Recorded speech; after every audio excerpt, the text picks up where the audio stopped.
Hey everyone, welcome to another deep dive. Yeah. Today we're going to be tackling a really fascinating question. If personality isn't permanent, then who do we choose to become? Ooh, that's a good one. We'll be diving deep into this idea using the book Personality Isn't Permanent by Dr. Benjamin Hardy as our guide. Sounds like it'll challenge some of our assumptions. Absolutely. I think we all have some ingrained beliefs about who we are and what we're capable of. But Dr. Hardy presents some pretty compelling evidence that we have a lot more power to shape our personalities than we might think. You know, I've always been a little skeptical of those personality tests that try to put you in a box. Me too. Like the ones that tell you you're an introvert or an extrovert or that you're a certain color type. Yeah, exactly. Like, what if those labels are actually limiting us? What if there's so much more to us than just one category? That's exactly what Dr. Hardy argues. He starts by debunking some common myths about personality, and I have to admit, some of these really hit home for me. Yeah, like what? Well, one of the first myths he tackles is this idea that personality can be categorized into types. Like we can all fit neatly into these predefined boxes. Makes sense. I mean, I've taken those quizzes before, but I've always felt like they oversimplify things. Right. Dr. Hardy points out that even popular tests like the Myers-Briggs, which was created by Catherine Briggs and her daughter, Isabel Briggs-Myers, neither of whom were trained psychologists, can be misleading. Wow, I didn't realize that. Yeah, it's interesting to think about the impact these tests have had on how we view ourselves and each other. So if we can't be categorized into types, then what does that say about our personalities?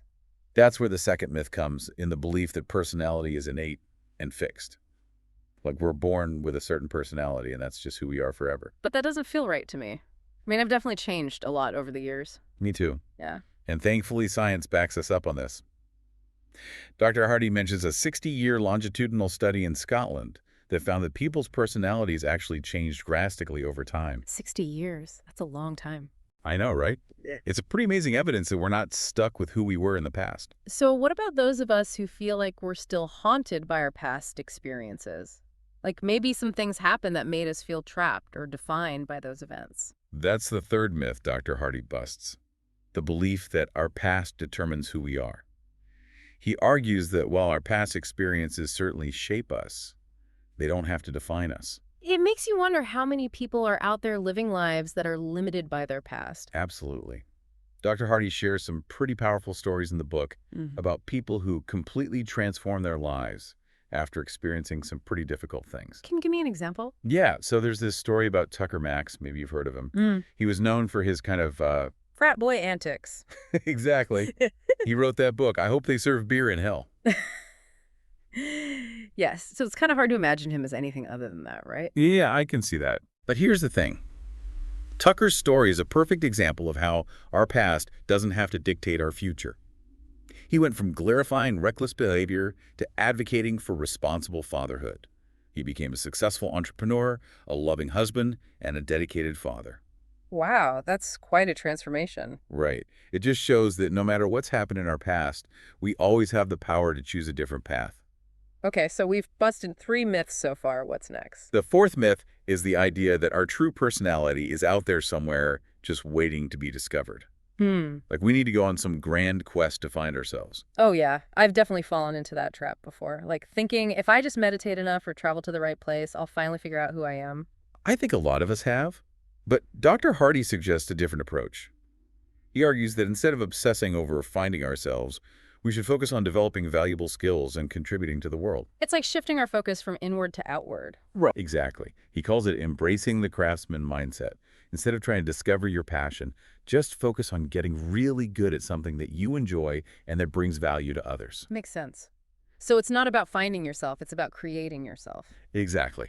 All right, ready for the fifth and final myth? Hit me with it. This one's a little tricky. It's the idea that authenticity means rigidly adhering to a fixed sense of self. So like we should just always be true to ourselves and never try to change or grow. It sounds kind of right at first. But Dr. Hardy argues that this can actually be a form of fixed mindset. Really? How so? Well, think about it. If we're constantly trying to be our authentic selves, we might be limiting ourselves from trying new things or stepping outside of our comfort zones. Ah, I see what you mean. Like we might avoid doing things that feel scary or uncomfortable, even if they could help us grow. Precisely. Dr. Hardy shares the example of Adam Grant, who, is a pretty famous organizational psychologist. He used to be terrified of public speaking. He felt like it was inauthentic for him to be on stage. That's interesting. I mean, he's known for being such a great speaker now. I know, right?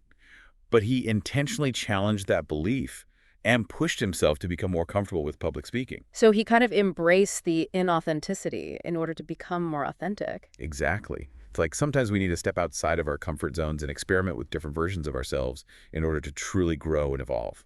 This is making me rethink my whole approach to personal development. Me too.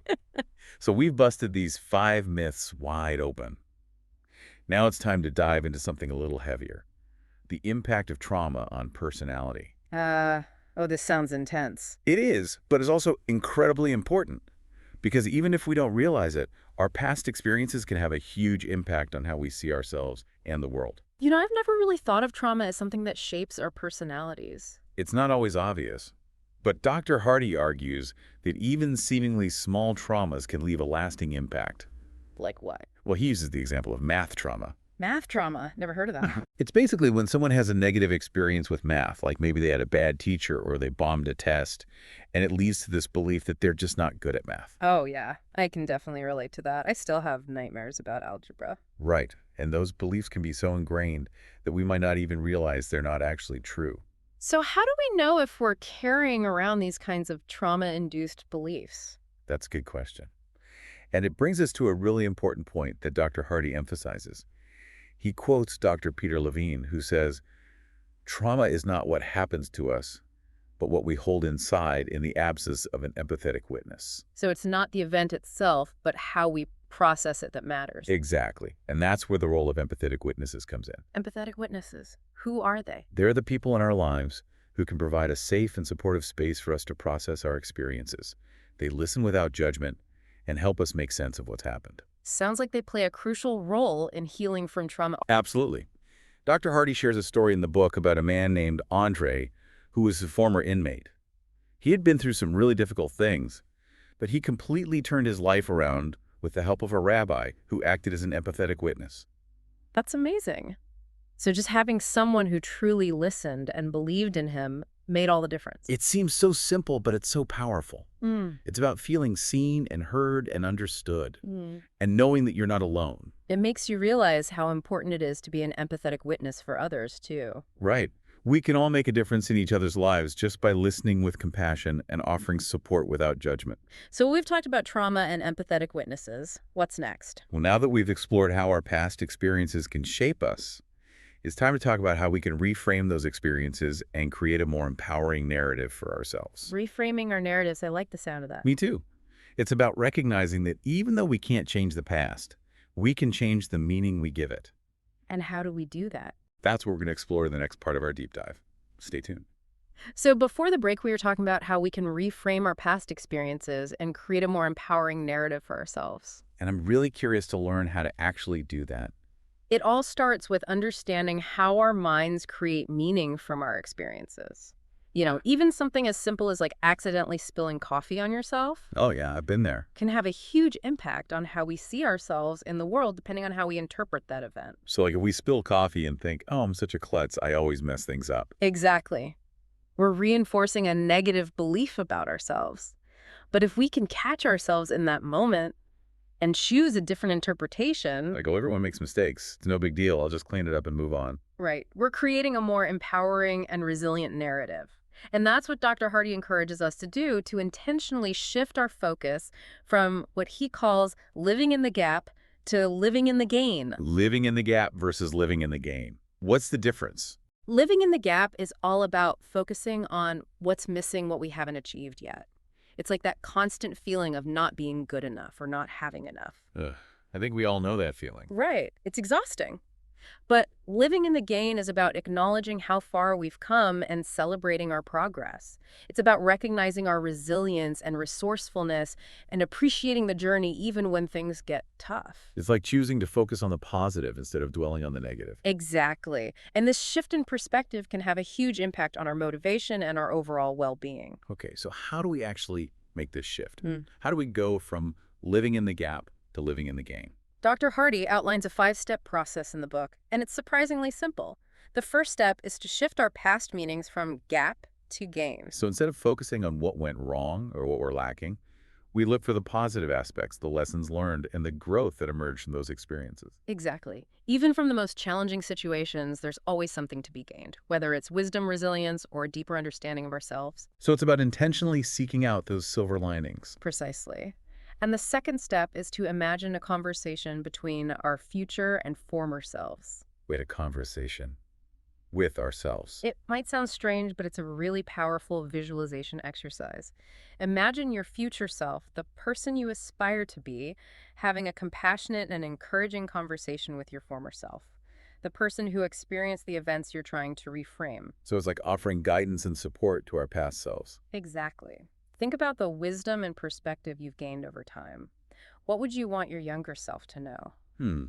I'd probably tell my younger self to worry less and trust the journey more. That's beautiful. And the third step is to take that imaginary conversation and put it into writing. You actually craft a letter from your future self to your former self, expressing those words of wisdom, encouragement, and perspective. So it's like making those insights tangible. Right. And the fourth step is to really feel and experience that letter. Read it, allow the words to sink in and connect with the emotions behind them. It's about embodying the message and integrating that wisdom into our present reality. Exactly. And finally, the fifth step is to change the identity narrative of your former self. So this is where we let go of the old story and embrace a new one. Precisely. It's about asking ourselves, who is my former self now that they've been healed and transformed? How do I feel about my former self? When asked about the past, what is the new story I will tell? It's about taking ownership of our stories and creating a narrative that empowers us to move forward. This whole process might seem a little woo-woo, but it's incredibly powerful. Yeah, I could see how it could really help us shift our perspective and create a more positive and fulfilling life. Okay, so we've talked about reframing our narratives. What else can we do to enhance our subconscious? Well, Dr. Hardy also explores some more practical strategies like redesigning our environment. Our environment, what does that have to do with our subconscious? It turns out that our surroundings have a huge impact on our thoughts, emotions, and behaviors. So by consciously creating an environment that supports our goals and values, we can actually rewire our subconscious minds. Okay, that makes sense. So like if we surround ourselves with positive and inspiring things, it will help us think more positively. Exactly. And it goes beyond just visual cues. It's also about the people we spend time with, the information we consume, and even the physical spaces we inhabit. So it's like creating a whole ecosystem that supports our growth and well-being. Precisely. And Dr. Hardy outlines 3 key strategies for redesigning our environment: strategic remembering, strategic ignorance, and forcing functions. Okay, let's break this down. What's strategic remembering? It's about intentionally surrounding ourselves with reminders of our goals, our values, and the person we aspire to become. So like vision boards and inspirational quotes. Exactly. It's about creating visual cues and prompts that keep us focused on our desired outcomes. Makes sense. What about strategic ignorance? That sounds a little counterintuitive. It is, but it's really important. It's about being selective about the information we allow onto our minds and intentionally limiting our exposure to things that distract us from our goals or that reinforce negative beliefs and behaviors. So it's about creating boundaries and protecting our mental and emotional space. Exactly. It could involve unsubscribing from email lists that tempt us to spend money limiting our time on social media, or even consciously choosing not to engage in conversations that drain our energy. This is so relevant in today's world, where we're constantly bombarded with information overload. It's more important than ever to be mindful of what we allow into our mental space. And finally, let's talk about forcing functions. Forcing functions, what are those? They're basically strategic constraints or commitments that make it difficult or impossible for us to engage in undesired behaviors or to avoid taking action towards our goals. So it's like tricking ourselves into doing the things that are good for us. Exactly. A classic example is setting an alarm clock. We're literally forcing ourselves to wake up at a certain time, even when our sloopy selves would rather stay in bed. Other examples could be like scheduling appointments in our calendar to make time for exercise, or blocking distracting websites on our computers during work hours. The book shares a great story about Christina Tosi, the founder of Milk Bar. She was initially hesitant to open her own bakery, but her mentor, David Chang, essentially forced her into taking the leap by giving her a tight deadline to create a dessert for his restaurant. And it worked. It did. Christina ended up creating a dessert that became a huge hit, and it gave her the confidence to finally open her own bakery. Wow, that's amazing. It just shows that sometimes we need that extra push to overcome our fears and take action towards our dreams. Okay, so we've covered a lot of ground in this part of our deep dive. We've explored the power of reframing our narratives and redesigning our environment to enhance our subconscious minds. What's next? Well, now it's time to delve into one final concept that I think will tie everything together beautifully. Oh, I can't wait. Let's dive in. All right, so we're back and ready to dive into this final concept that you said would tie everything together. You ready for this? Hit me with it. Okay, so Dr. Hardy talks about something he calls embracing our future to change our past. Whoa, hold on. Embracing our future to change our past. How is that even possible? Can we, like, time travel or something? Not quite. It's not about literally changing the events that happen, but about changing the meaning we give them. Okay, that makes a little more sense. But I'm still not sure I get it. Yeah. How can changing our perspective on the past actually change the past? Think of it this way. The past is fixed, right? The events happened. But the meaning we create from those events, that's what shapes our present reality. So, like, if we can change the story we tell ourselves about the past? Exactly. We can change how it affects us in the present. Okay, so can you give me an example? Like, how does this actually work in real life? Sure. So Dr. Hardy tells this really interesting story about Buzz Aldrin. You know, the second man to walk on the moon. Oh, wow, yeah, of course. So you'd think achieving something so monumental would be pure joy, right? Like the ultimate accomplishment. Yeah, I would imagine so. But Aldrin actually struggled a lot afterwards. Really? He had trouble finding meaning and purpose in his life after achieving what he thought was the ultimate goal. Oh, I see. It's like that feeling of what now Yeah. after reaching a major milestone. Exactly. And I think a lot of us can relate to that, even if our achievements aren't quite as grand as walking on the moon. Yeah, for sure. It's Yeah. like once we achieve that thing we've been working towards, we suddenly feel lost or empty. And Dr. Hardy argues that the key to overcoming this is to shift our perspective on the past, instead of viewing it as something that's holding us back. We can see it as a source of strength and wisdom. Precisely. It's about recognizing that the journey is just as important as the destination. So instead of constantly chasing the next big thing, we can find fulfillment in the present moment and appreciate how far we've come. Exactly. And sometimes it takes embracing our future, setting new goals and intentions to fully appreciate the significance of our past. Okay, that's starting to make more sense. Yeah. Now I'm thinking about that story of Melissa that Dr. Hardy shared in the book. You know, the one who went through that unimaginable tragedy with her son and her husband. Oh, yeah, that was heartbreaking. It's hard to even fathom how someone could begin to heal from something like that. Yeah. But Melissa's story is such a testament to the power of the human spirit. It really is.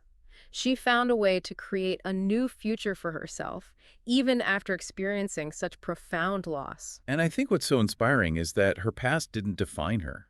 It became a source of strength and motivation for her to help others. It's like she embraced her future self, the person she wanted to become, and that allowed her to reframe her past and find meaning in her pain. It's amazing how powerful that can be. And it all comes back to this idea that personality isn't permanent, that we can choose who we want to be even in the face of adversity. That's the beauty of it. We're not prisoners of our past. We have the power to choose the meaning we create from our experiences and to shape a future that is filled with purpose and possibility. This deep dive has been incredible. I feel like I've learned so much about myself and about the power of human transformation. Me too. It's really inspiring to think about all the possibilities that are open to us when we let go of the idea that who we are is fixed. So as we wrap up our deep dive, I want to leave our listeners with this question. Now that you've explored the idea that personality isn't permanent, what one bold step will you take to align your actions with the person you want to become? What will you do today to embrace your future self and create a life that is truly authentic and fulfilling? The choice is yours. Thank you so much for joining us on this journey of self-discovery. We hope you've been inspired to embrace the power of transformation and to create a life that you truly love. Until next time, keep exploring, keep growing, and remember, personality isn't permanent.